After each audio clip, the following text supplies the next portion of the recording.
These TikToks and this TikToker claim the Online Safety Act is forcing people to upload their faces to the internet in order to access harmful content. And not all of the claims in the videos are misleading or disingenuous, but some of them were. For example, it said the UK government is behind the policy when really it's not. The policy was a Conservative one from 2023 and it's also being implemented by Ofcom. The idea that it's just been implemented is also wrong. 2/3 of the legislation was implemented by March this year. The transparency bit and the illegal content bit, the new bit, just concerns child safety. Specifically on that bit of the legislation, he called it a data grab because of the face scans and ID checks, which if we're being honest have already been in place in other industries for a long time, like banking. The centre of his claims that the legislation gives foreign companies with murky data histories vast amounts of UK citizens' data, which could be exposed in a data breach.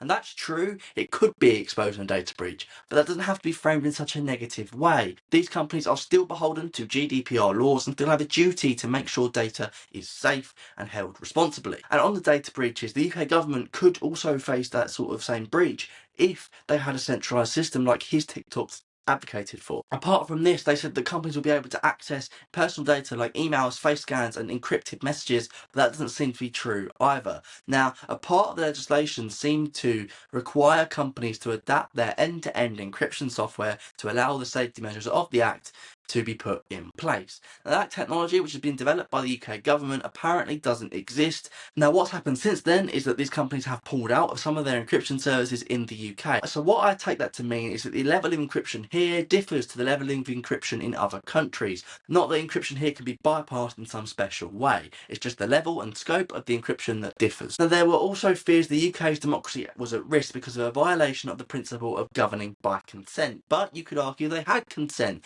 because the policy was featured in the Conservative manifesto in 2019, which they won a landslide victory off the back of, and therefore had the mandate to enact this measure.